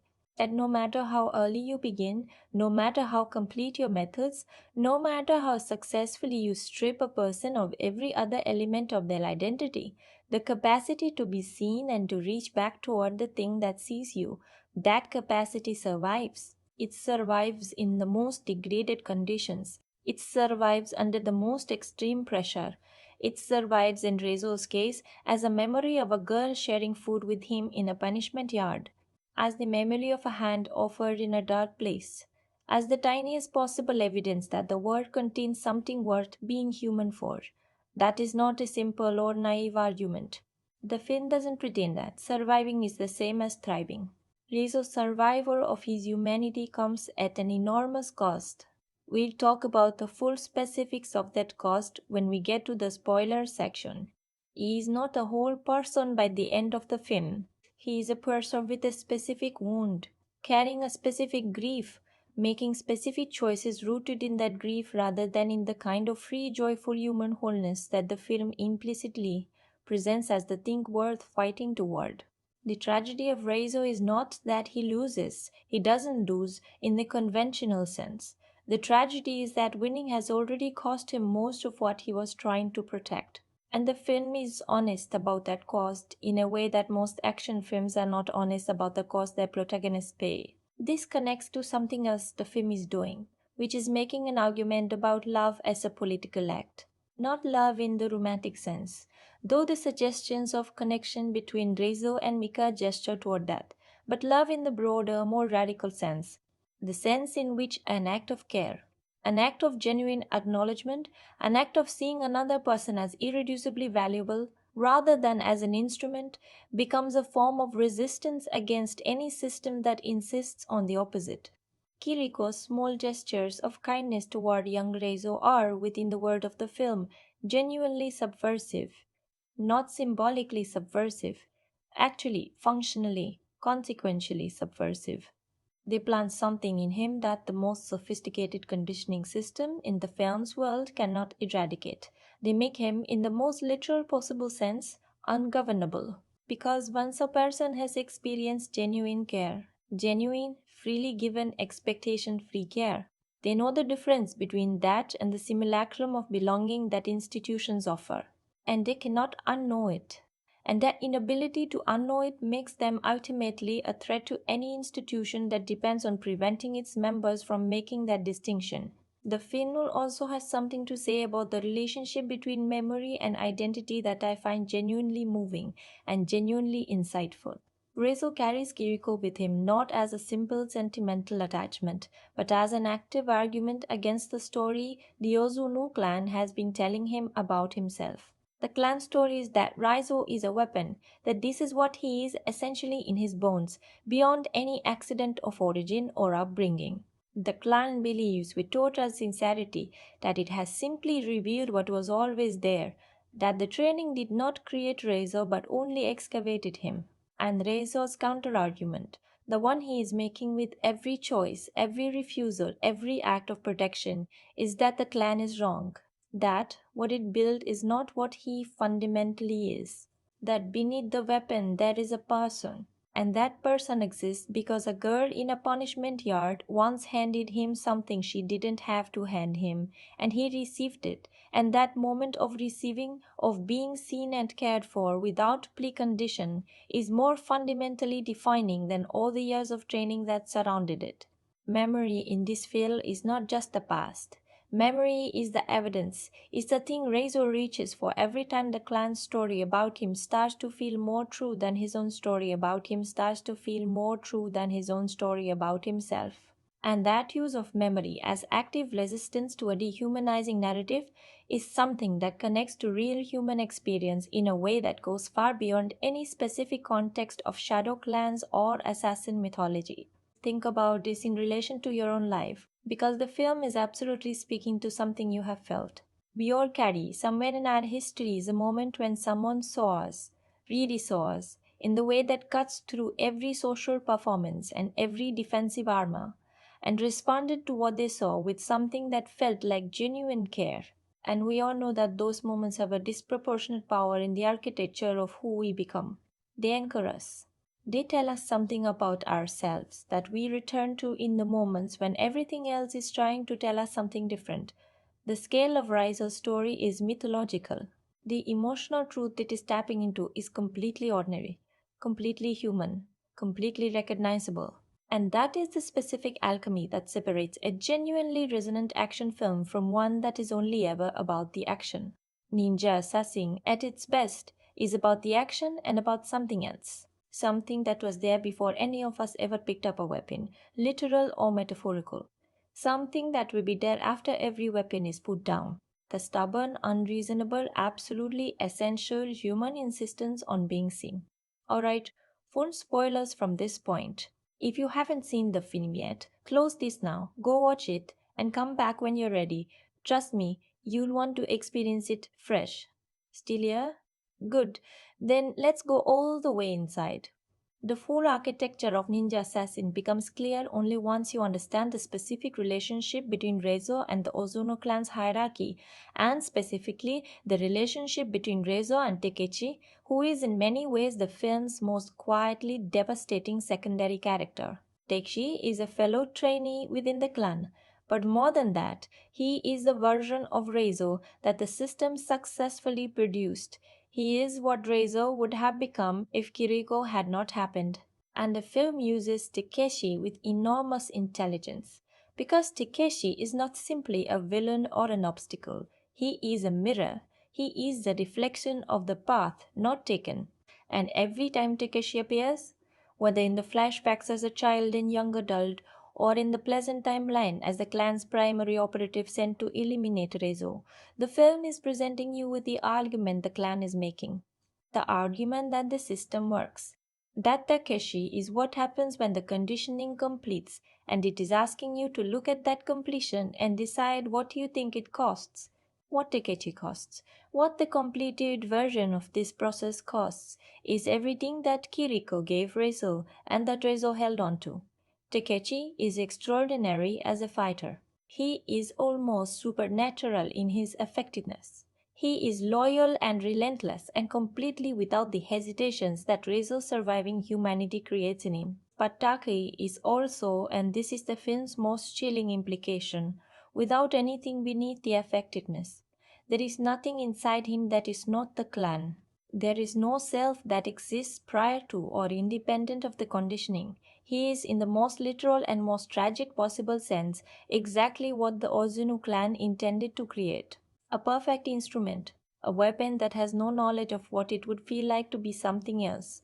And watching him in conflict with Reizo watching the completed weapon face the weapon that refused completion is the film's central dramatic confrontation in a sense that goes deeper than the final face-off between Reizo and Lord Ozunu. The specific revelation that the film withholds and then delivers in the flashback sequences, the full truth of what happened to Kiriko, is presented in stages rather than all at once, and that staged revelation is a genuinely skilled piece of narrative construction. You understand early that something happened to Kiriko.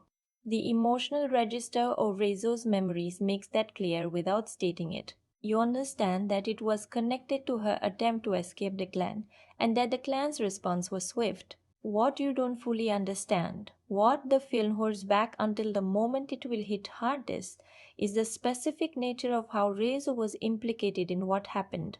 Because it wasn't simply that Kiriko was punished for trying to escape while Reizo watched helplessly.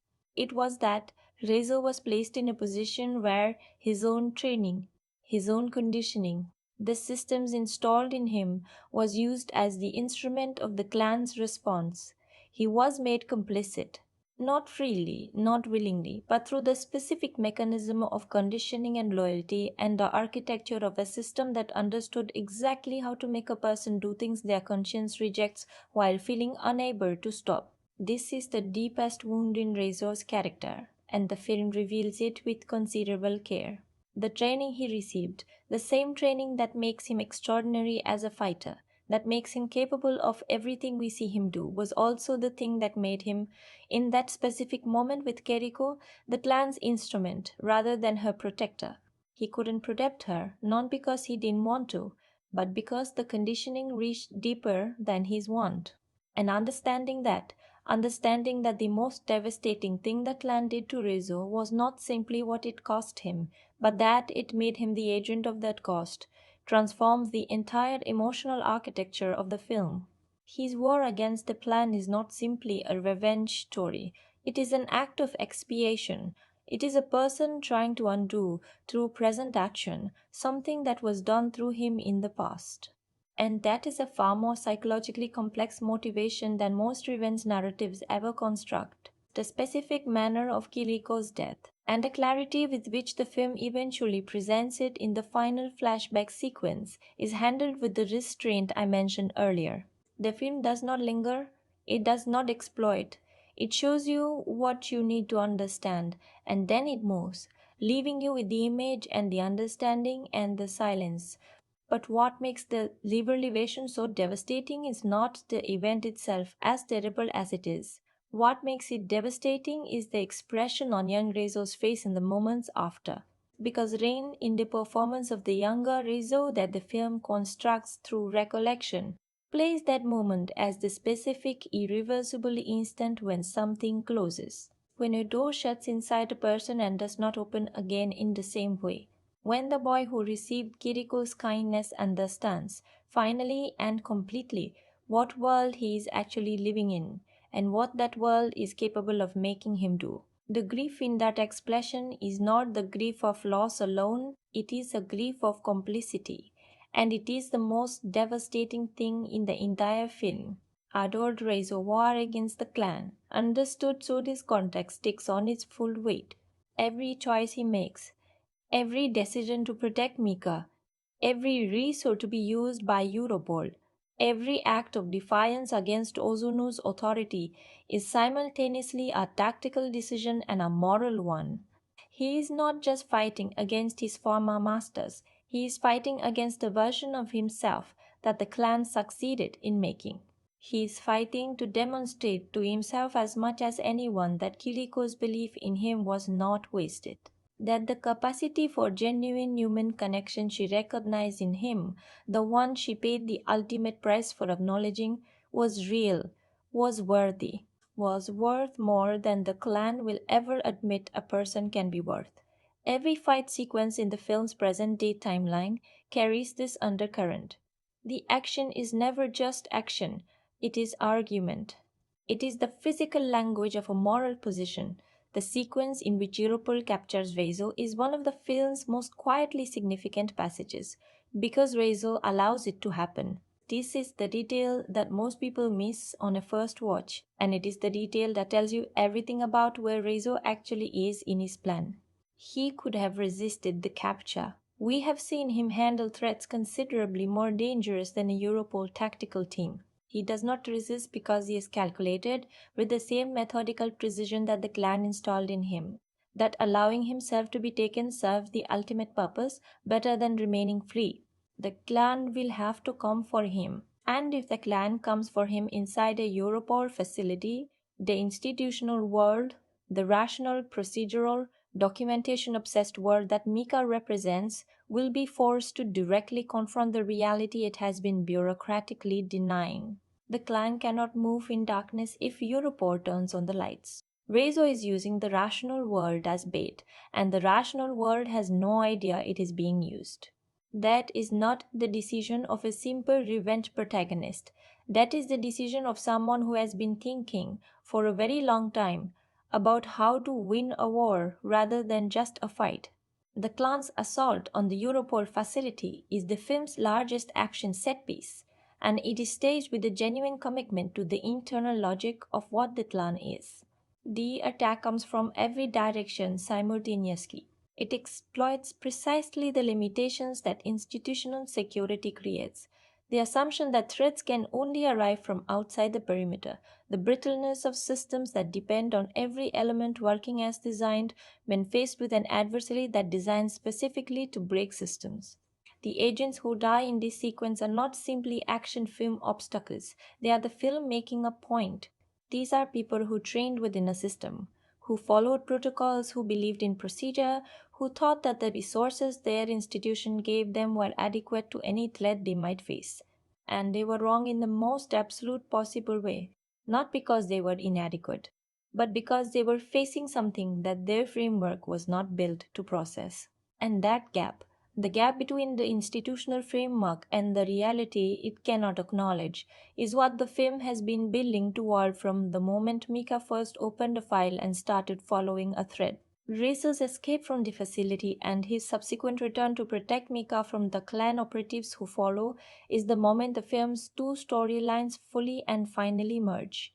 From this point, there is only one story, and that story is moving in one direction, toward the Ozunu compound, toward the confrontation that has been Reizo's destination since the moment he made his first choice to defy the clan, toward Lord Ozunu. The film uses the Europol collaboration in the final act with more intelligence than it might initially appear to.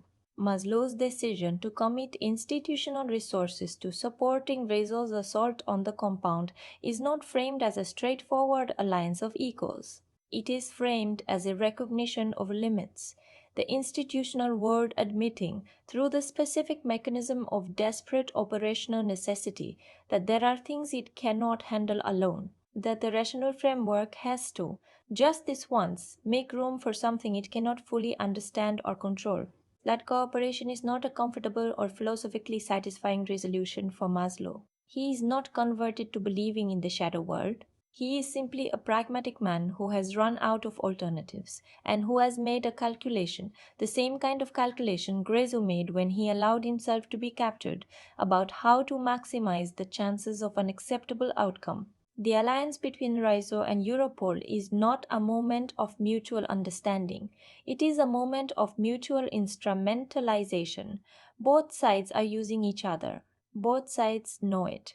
And the film respects both sides enough not to pretend otherwise. The assault on the Ozunu compound brings the film's visual language to its fullest expression because the compound, which in the flashbacks was always rendered as a space of absolute control, of perfect order, of shadow and silence at the service of a very specific kind of power, is now, for the first time, a space under assault. And what the film does brilliantly is show us how the compound looks different when the people who build it to control others are themselves under pressure.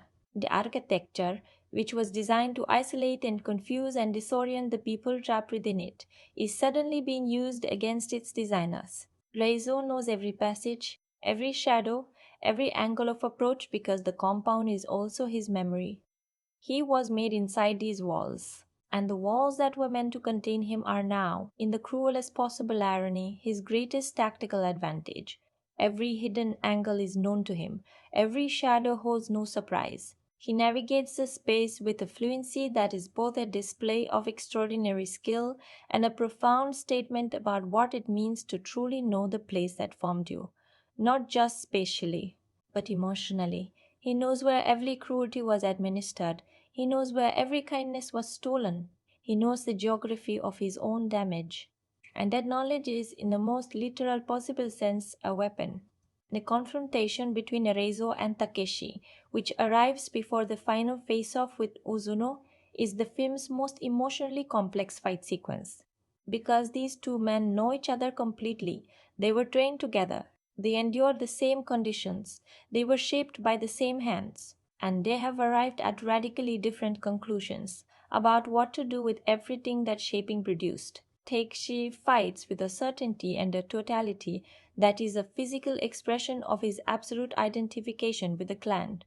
There is no division in him, no hesitation, no part of him that is watching itself from outside and wondering whether this is right.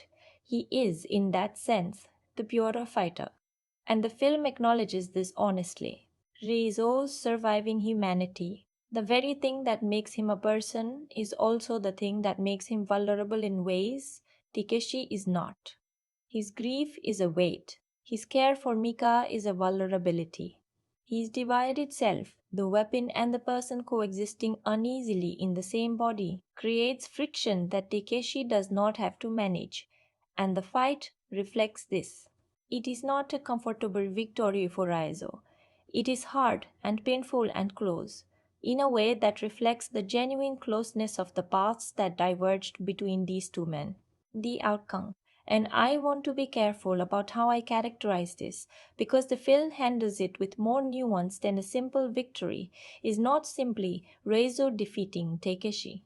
It is Reizo surviving Takeshi at a cost, with the marks of that survival visible. And in surviving, it demonstrates something that the film has been arguing throughout, that the divided self, the self that contains both the weapon and the person, both the capability and the conscience, is not weaker than the unified instrument. It is more.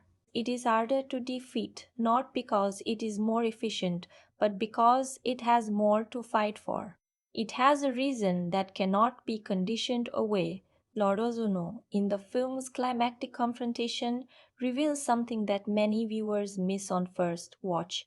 He reveals that he understands Reizo far better than Reizo has assumed. Ozunu is not surprised by Reizo's defiance in the way that simple villains are surprised by the hero's resistance. He anticipated it. He has been watching it develop at a distance with the dispassionate analytical clarity of a man who has spent decades studying what his system produces and what it fails to produce. And his response to Reizo's defiance is not rage. It is something colder and more complicated. It is something that reads, in Kosugi's extraordinary performance, almost like a kind of grief. Not the grief of a parent who loves a child in the ordinary human way, but the grief of a craftsman confronting the one piece that didn't become what the design intended. The grief of a system acknowledging in the most extreme possible terms its own limitation. Ozuno looks at Reizo and sees the evidence of everything that land could not control. And what Kosugi communicates in the stillness of his performance, in the absolute absence of the theatrical villain's expected response, is that the inability to control Reizo is the only thing that has ever genuinely surprised him. It is the only failure he has never been able to fully accept. And that makes the confrontation something more than a hero defeating a villain. It makes it a philosophical reckoning. Two opposed arguments about what a human being is, finally meeting directly. The resolution of that confrontation is, I want to say again, the only ending that the film's internal logic could honestly support. Without going into the most specific details of exactly how the fight concludes, since the choreography is something worth experiencing rather than described, what matters is the manner in which it resolves, not simply through physical superiority, because on those terms alone the outcome is genuinely uncertain for much of the sequence. It resolves through something more specific, through Reizo making a choice, a deliberate, costly, fully aware choice that reflects exactly the moral position the film has been articulating throughout its runtime. He does not fight Ozunu as the clan's weapon fighting its former master. He fights him as a person, with a person's reasons, rooted in a person's specific grief and specific love. And in that distinction, in the specificity of the thing he is fighting for rather than the generality of a trained objective, is the entire argument of the film condensed into a single physical moment. The weapon that became a person, beating the person who became a system. That is the moral equation the ending is solving, and it solves it honestly. What follows the confrontation, the aftermath, the silence of the compound around what has happened is handled with a restraint that I think is one of the film's bravest choices. Because the conventional genre drama at this point demands a kind of triumphant resolution, a return to the light, a catharsis that is warm and complete and gives the audience the emotional permission to feel good about what they just watched. Ninja Assassin doesn't quite give you that. What it gives you instead is something more honest, an ending that acknowledges what the victory cost, that holds the grief of what was lost alongside the fact of what was preserved. Rizzo is alive. Mika is safe. The Khan's immediate threat has been neutralized. These are real achievements and the film doesn't minimize them. But the film also refuses to paper over the cost with false warmth. The compound where Rezo spent his childhood is silent around him. The people who were trained alongside him, who shared his formation, who were also shaped by this institution, they are gone. The girl who made his survival possible, whose memory made every choice possible, she is still gone, as she has been gone throughout the entire film. Nothing that happened here brings her back. And Rezo, alive at the end of this, carries all of that. He is a person who has won the argument and still carries the wound. And the film's final images acknowledge that wound rather than healing it artificially.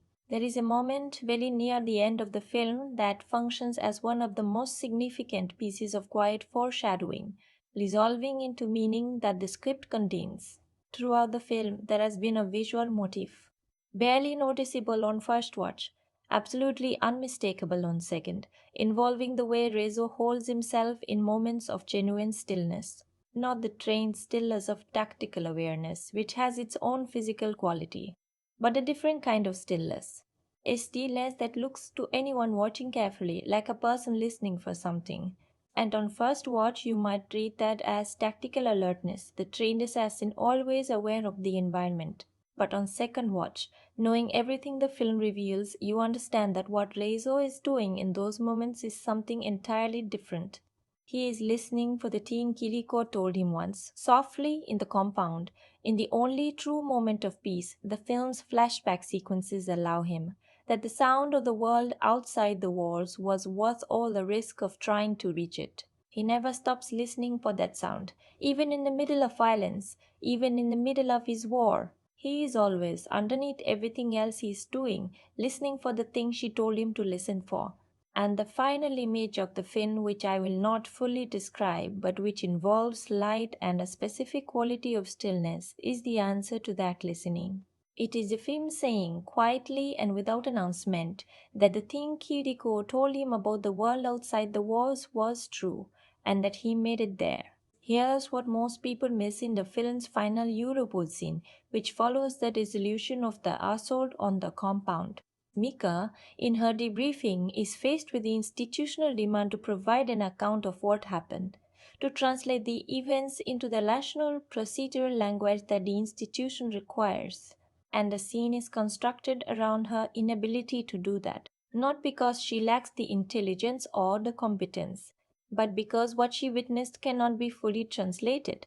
There is a gap between the experience and the language available for describing it, and that gap, that moment of a rational, procedurally oriented person encountering something that exceeds the categories of their framework, is the film's final statement about the relationship between the institutional world and the shadow world it has been documenting.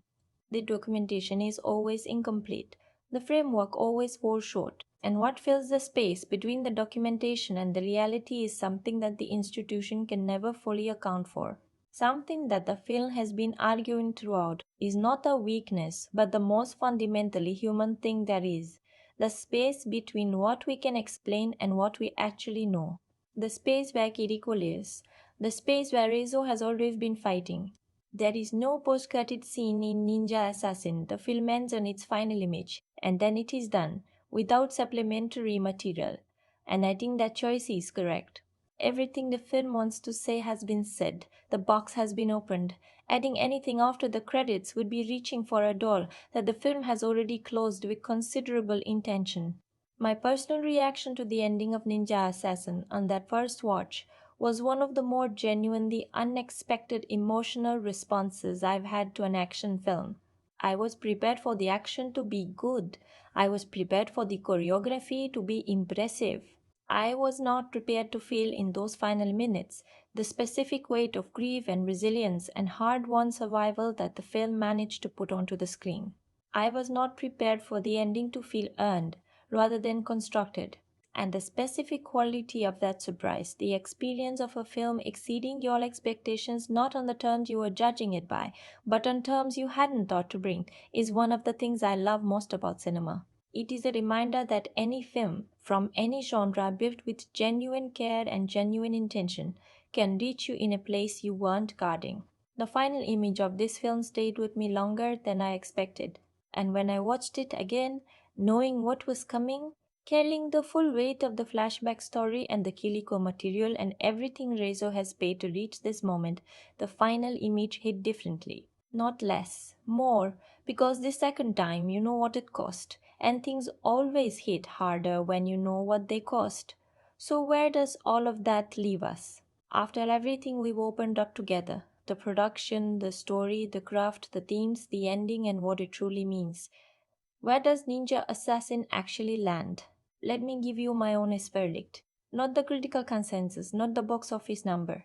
My genuine, considered personal position on this film after sitting with it, rewatching it, thinking about it, and spending this entire conversation breaking it apart piece by piece. 7.3 out of 10. That is my number. And I want to explain exactly what that number means because a number without context is just a number, and this film deserves more than just a number. A 7.3 is not a hesitation. It is not a polite way of saying the film is fine but forgettable. A 7.3 on my scale means a film that does real things at a genuinely high level. Things that deserve recognition, things that stay with you, things that represent genuine craft and genuine ambition successfully executed.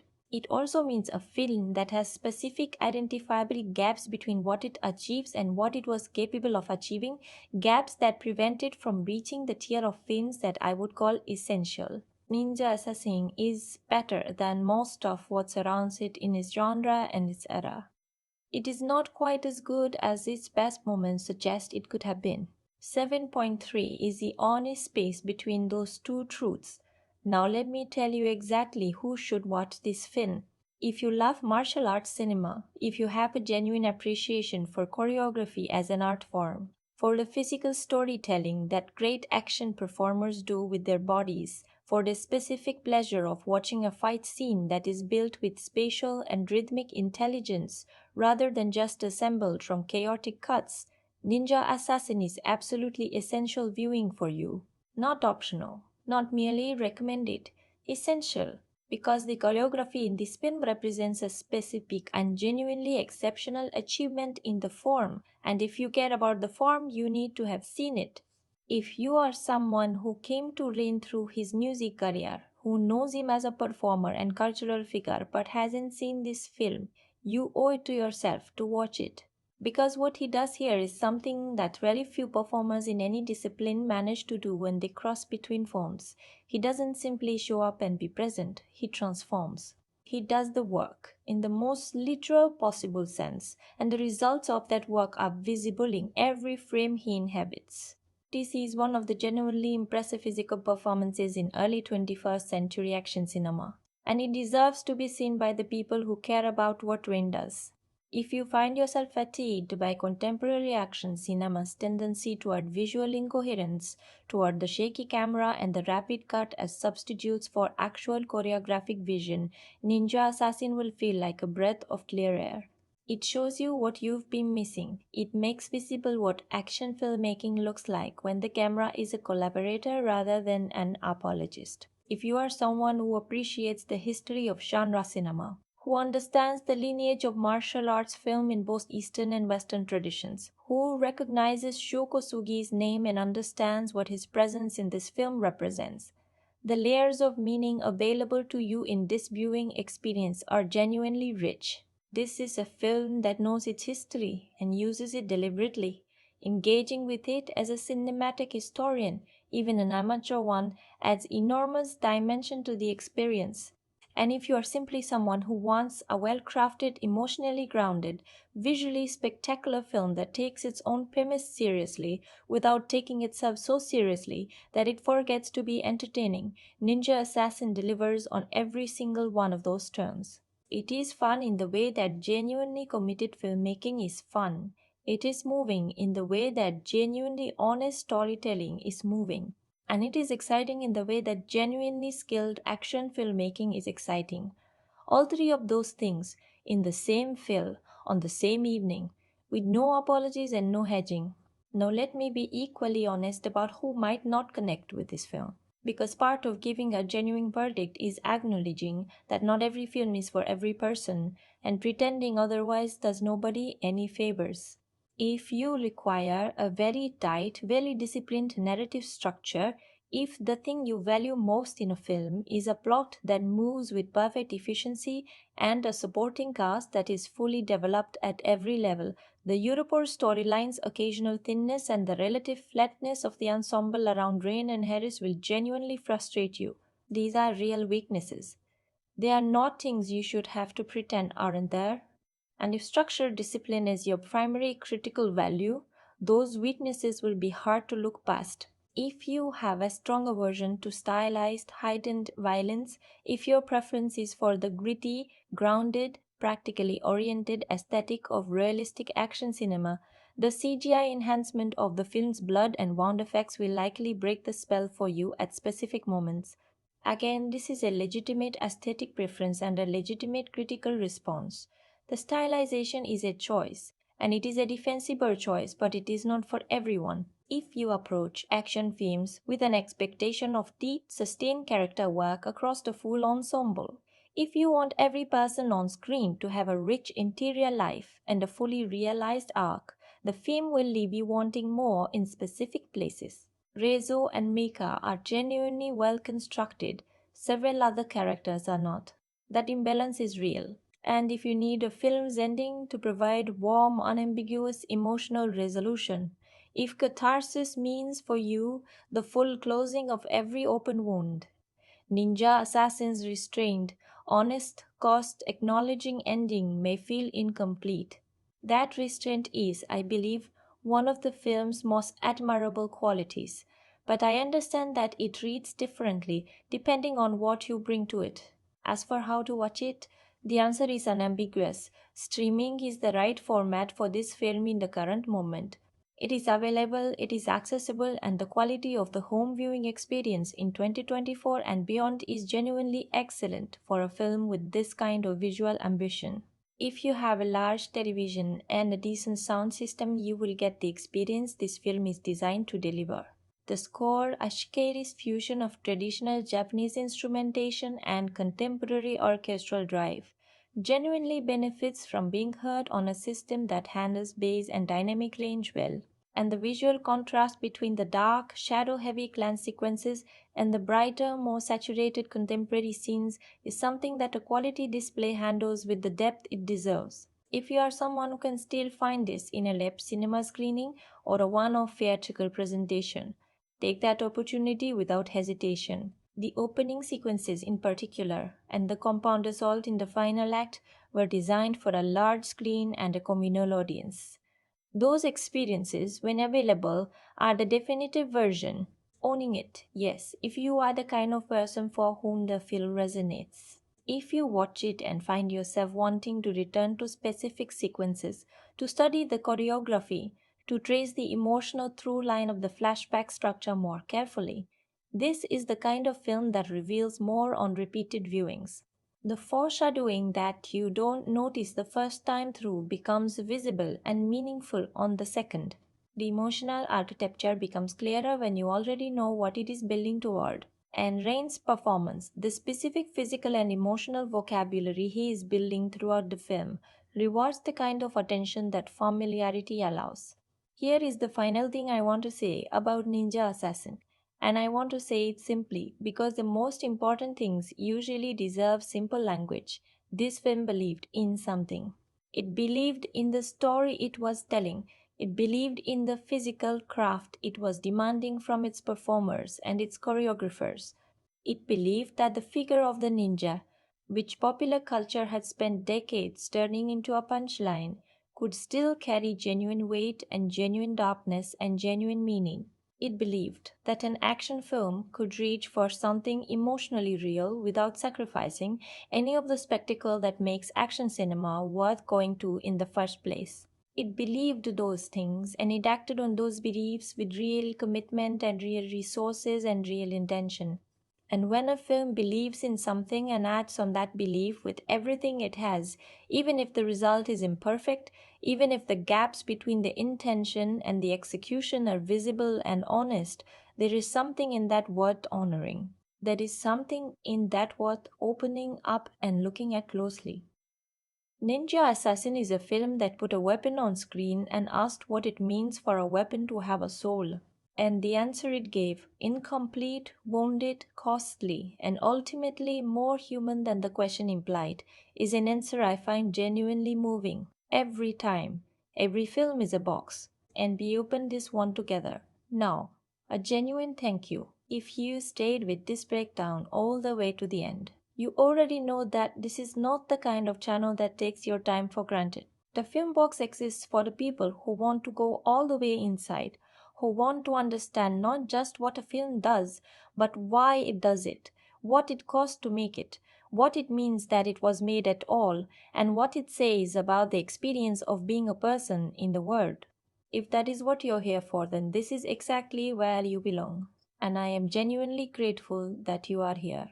If this breakdown gave you something, if it changed the way you see a scene, or made you want to revisit a film you'd already watched, or simply gave you an hour of the kind of film conversation you don't always get to have, please hit the like button. It costs you nothing, and it means everything to a channel like this. Subscribe if you want to make sure you never miss another opening. And the notification bell, turn it on because the next box is already being prepared and you do not want to miss it. Now, here is the question I want you to answer in the comments because I genuinely want to know. The film's central argument is that there is something in a person that cannot be conditioned away, something that survives even the most extreme and deliberate attempt to eliminate it. I believe that argument. I believe Ninja Assassin makes it honestly and well, but I want to know what you think. Do you believe it? Is there a moment in your own experience or in a film or a story you love where you have seen that survival happen, where something essential in a person refused to be erased by the system or the circumstance trying to erase it. Tell me in the comments. Those conversations are the reason this channel exists. And the most interesting answer will get a personal response from me because the conversation doesn't end when the video does. It never ends. That is the point. The next box we are opening is one that I have genuinely been building toward for a long time. It is a film that plays with the nature of reality itself. A film where the question of what is real and what is constructed is not just a theme but a structural foundation of everything the film does. It is a film that rewards obsessive attention, that plans things in its first 10 minutes, that only fully reveal themselves in its final 10, and that has generated more genuinely passionate disagreement about its ending than almost any other film I can think of. I am not going to tell you the title yet, but if you are subscribed and the bell is on, you will know exactly when we open it, and you will want to be there from the beginning. Every film is a box, and we've only just started opening them. That's the film box. See you in the next one.